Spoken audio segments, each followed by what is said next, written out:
Om Shanti. Welcome to आपके अपने channel meditation lab, जिसे आप अपनी आत्मा को परमात्मा के ज्ञान खजाने से भरपूर करने के लिए और अपनी इस आध्यात्मिक यात्रा पर उन्नति के लिए चैनल से जुड़ सकते हैं।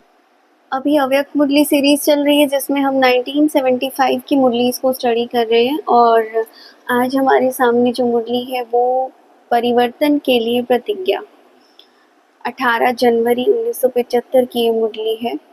बहुत बहुत सुंदर मुरली है और इस मुरली का मतलब कुछ पॉइंट्स तो ऐसा है, एक भी शब्द जो है ना छोड़ने जैसा तो मुरली में कुछ होता नहीं है। मतलब जैसे कि इसको इम्पोर्टेंट कह सकते हैं और इसको थोड़ा कम, ऐसा कुछ नहीं है। एक एक लाइन, एक एक शब्द के अंदर बाबा ने इतना गहरा रहस्य स्पष्ट किया है ना, मतलब ये बहुत गहरी बातें हैं। तो इसको पूरा देखते हैं और सुनकर समझकर अपने जीवन में उतारने की कोशिश करेंगे। आज की जो मुरली है इसमें बाबा ने कहा, शिव भगवान वाच, मधुबन को कहा जाता है अश्वमेध रुद्र ज्ञान महायज्ञ। हम सबने यज्ञ सुन रखा है कि अश्वमेध यज्ञ, और जो अश्वमेध यज्ञ होता था, जो कि बताया हुआ है हम लोगों को पुराना हिस्ट्री में, कि घोड़े की आहुति दी जाती थी। मतलब आहुति तो क्या, कि एक घोड़ा छोड़ दिया जाता था, ठीक है, वो जहाँ जहाँ से गुजरेगा तो उतना उतना एरिया उस राजा के अंडर माना जाएगा, जब तक अगर उसको कोई चैलेंज नहीं करता है। और अगर किसी ने चैलेंज कर दिया तो युद्ध करके उसको हराना पड़ेगा उसकी सेना से। तो ऐसे होता था। तो ये राजस्व अश्वमेध यज्ञ रचा जाता था और फिर अंत में वो घोड़ा पूरा घूम फिर के जहाँ तक भी वापस आ जाता था तो वो सफल माना जाता था, कि उतना जो एरिया है, उतना जो पूरा का पूरा विस्तार है, वो उस राजा का कहलाएगा। और अब बाबा क्या कह रहे हैं कि ये जो यज्ञ है, ये जो मधुबन है, ठीक है, आप ये कहिए ये जो यज्ञ बाबा ने रचा है, तो ये भी एक ऐसा यज्ञ है जिसके अंदर आहुति पड़नी है। और ये आहुति कोई छोटी मोटी आहुति नहीं होगी, पूरे विश्व का राज्य भाग्य प्राप्त करने के लिए ये यज्ञ रचा हुआ है भगवान ने अपने बच्चों के लिए। तो जहाँ जहाँ ये ज्ञान तलवार, ये ज्ञान रूपी घोड़ा जो भारती जाएंगे, वहाँ वहाँ एक तरह से आप समझ सकते हो कि बाबा और कि परमात्मा जो उसका कार्य, उसकी विजय प्राप्त होगी। बाबा ने देखो ये कहा है कि यज्ञ में क्या किया जाता है, स्वाहा किया जाता है। आप बच्चे भी अमृत वेले उठकर रोज यज्ञ रचते हो, किसका? लगन की, अग्नि का। और इस लगन रूपी अग्नि में अपनी कमजोरी स्वाहा करते हो। लेकिन ये जो मधुबन यज्ञ है ना, ये महायज्ञ है। वो तुम्हारा तो यज्ञ है, ये उससे भी बड़ा महायज्ञ है। और मधुबन में आना माना, महायज्ञ में आना।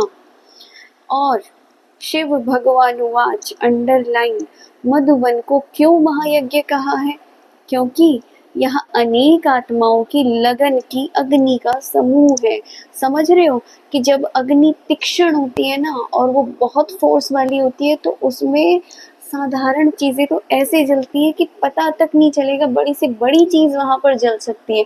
और आप सोचिए कि अग्नि अगर जिस दिन ढंग से नहीं जली है या कुछ नहीं हुआ है, तब क्या होता है, कुछ ना कुछ उसके वो अवशेष रह जाते हैं, कि पूरी तरह नहीं जलता, फिर वो चीज उठकर जिंदा खड़ी हो जाती है। तो बाबा बोलते हैं इसका लाभ उठाना चाहिए।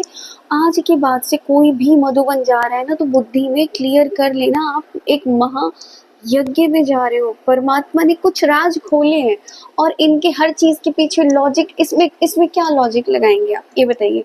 हर चीज में नहीं होता है, कुछ चीजें, कुछ जादू, कुछ चमत्कार ऐसे ही हैं, उनको स्वीकार कर लो। वो जो है, जैसे जैसे बताया जा रहा है, वैसे वैसे अगर विधि से करो तो सिद्धि प्राप्ति तय है। यहाँ पर इसका लाभ उठाना चाहिए। जैसे कई बार खुद से प्रतिज्ञा करते हो, संकल्प लेते हो, वैसे ही मधुबन में आप भी ऐसी प्रतिज्ञा करते हो, संकल्प लेते हो। क्या समझते हो? क्या ऐसी आहुति डालते हो जो आगे के लिए समाप्ति हो जाए? मतलब ऐसी आहुति डाल दो। होता है ना, बहुत सारी कमजोरियां आप यहाँ कर रहे हो, यहाँ कर रहे हो, नहीं उसका इतना फ्रूट निकल रहा है, कभी कुछ सिचुएशन आके खड़ी हो जाती है, कभी कुछ हो जाता है। तो बाबा कहते हैं जब तुम वहां जाओ, समझो उस जगह की वैल्यू को, समझो कि कहाँ जा रहे हो। महायज्ञ में आहुति डालनी चाहिए, साधारण आहुति नहीं। और कितना कितना फोर्स होता है वहाँ पे, कितनी पॉजिटिव वाइब्रेशंस, इतनी फ्रिक्वेंसीज, इतनी शक्तियाँ, सब की सब मिलके आपको सपोर्ट कर रही है अगर आप आगे बढ़ना चाह रहे हो। कितना इजी हो जाता है। आप ये समझो ना कि वो होता है ना कि चढ़ती कला तेरे भाने सबका भला, तो जो कमज़ोर आत्माएं भी है ना, उनका भी भला हो जाता है, वो भी तर जाती हैं।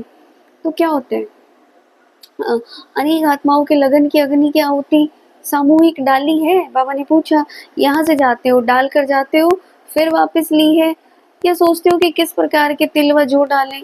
बाबा बोलते हैं देखो, चेक करो, जांच करते हो कि जितनी बार महायज्ञ में आते हो तो महायज्ञ में आहुति डालते हो और संपूर्ण समर्पण हुए हो या वापस ले जाते हो, कि एक बार तो समर्पण कर दिए, ठीक है बाबा ये आपका, ये आप ले लो, ये कर लो, और पता चले पीछे ट्रेन तक ही जाते जाते वो आपके पास साथ ही जा रहा है वापस। तो ये भी चेकिंग करनी पड़ेगी। आहुति संपूर्ण समर्पण हो जाती है या फिर रह जाती है। मतलब क्या ऐसा तो नहीं सोचते हो, बाबा पूछ रहे हैं कि पुरानी दुनिया में काम आएगी। ऐसा होता है, देखो क्या होता है, कमजोर आदमी हाथ खींच लेते हैं, जो कमजोर होता है ना दिल का थोड़ा सा, एक बार उसके आएगा कर दूं, फिर वो थोड़ा सा सोचेगा अरे नहीं नहीं ये भी तो है, ये चीज भी तो करनी है, फिर आएगा उसके मन में चलो कर देता हूँ, चलो कोई बात नहीं, फिर अचानक से दूसरा ख्याल आ जाएगा। तो समझो कि मन ही मन में द्वंद्व चलता रहता है। वह बोलते अगर आहुति डालने वाला कमजोर हो तो सेक होने के कारण, जैसे वो होती है ना तेज अग्नि होती है तो सेक लगती है ना, उससे तेज होती है आग जब, तो क्या होता है आधी होती बाहर आधी अंदर रह जाती है। और यहाँ पे आत्माएं ऐसे ही करती हैं, ठीक है बाबा को डाल रहे हैं, बाबा को समर्पित कर रहे हैं, ये घटना, ये कमजोरी है, ये जो कुछ भी XYZ, एक बार डाल देते हैं, एक बार ले लेते हैं, एक बार डाल देते हैं, आधी रह जाती है। यहाँ भी सोचते हैं कि करें या ना करें, होगा या नहीं होगा, कर सकेंगे या नहीं कर सकेंगे, पूछ रहे हैं। तो बुद्धि रूपी हाथ को ना आगे पीछे करते रहते हैं, और इससे होता क्या है, संपूर्ण स्वाहा नहीं होते, बिखरा रह जाता है, बिखर जाता है, और इसलिए संपूर्ण सफल नहीं होते। वो सफलता वो छोटी मोटी मिलती है, थोड़ी मिलती है, वो फिर से चीज आ जाती है, फिर बोलते हो बाबा हमने तो ये किया था कैसे, अरे बाबा विधि से करो ना, बाबा क्या करे उसमें। अगर हमने उसको कायदे से नहीं किया होगा तो जाहिर सी बात है वो चीज वापस आएगी। फिर ये ज्ञान के अंदर, शक्तियों के अंदर कोई कमी नहीं है। इस चमत्कार, ये जो एक मैजिक है इतना सुंदर, इसके अंदर कमी नहीं है, कमी हमारे अंदर है। वह बोलते सोचते ज्यादा हो करते कम हो, तो फल भी कितना ही मिलेगा आपको, कम। तो यहाँ से क्या करना है, अपने आप को पूरा का पूरा संपूर्ण समर्पण करना है, डरना नहीं है, मजबूत बनना है। अब देखो शिव भगवान आज नॉलेजफुल होते हुए भी अगर कोई न करे तो क्या कहेंगे, इनको वापस लिया तो क्या गति होगी, जानबूझ करके भी अगर न करे तो क्या कहेंगे बताओ। लाइट रूप और माइट रूप होते हुए भी क्यों नहीं कर पाते हो, कारण क्या है, नॉलेज तुम्हारी बुद्धि तक है, समझ तक है, ठीक है जानते हो, लेकिन नॉलेज को प्रैक्टिकल में लाना और समाना नहीं आता है। कि तुम्हें पता है सिर्फ इंफॉर्मेशन है, जानते हो ये चीज है, लेकिन क्या फायदा, वही बात है, धन है, धन खाली अलमारी में रखा है, तिजोरी में रखा हुआ है, होते हुए भी तुम उसका सुख नहीं ले पा रहे हो, तुम्हारे पास चीजें है उसको यूज नहीं कर रहे हो, तो इसको क्या कहा जाएगा, बेवकूफी कहा जाएगा ना, मंद बुद्धि। तो बाबा तो बोलता तो है कि महा से महा, अगर कई बार तो बाबा ऐसे ऐसे शब्द, और बिल्कुल हकीकत है कि महान अगर वो देखना हो ना, मूर्ख कहो, अज्ञानी कहो, और एक एक बड़ा शब्द बोला था अभी याद नहीं आ रहा, वहां देख लो और महाज्ञानी देखना तो यहाँ देख लो, दोनों तरह के लोग देख सकते हो।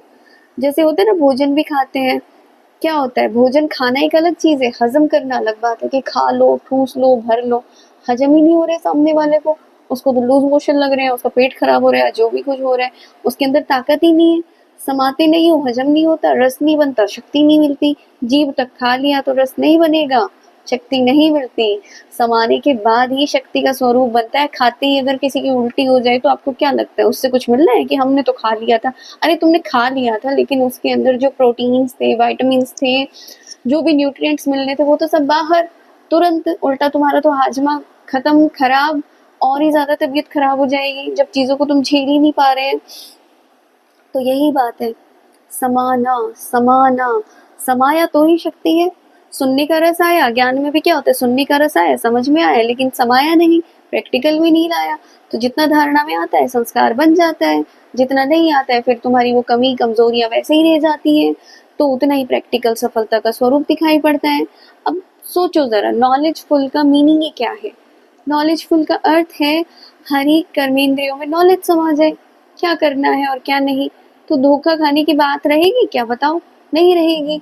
आंखें और वृत्ति धोखा देती हैं, धोखा नहीं खाएगी जब उसमें नॉलेज आ जाती है, समा जाती है।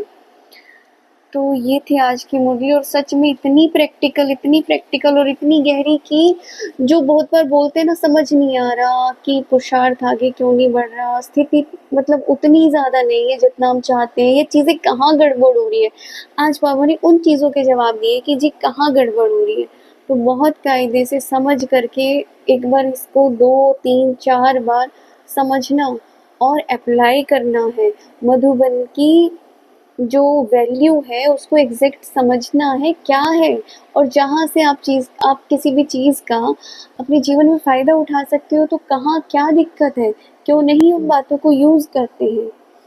तो ये थी आज की मुरली। जो भी चैनल पर नए आए हैं, चैनल को लाइक शेयर सब्सक्राइब कर सकते हैं। मिलते हैं हम लोग नेक्स्ट मुरली में, तब तक के लिए thank you so much. Om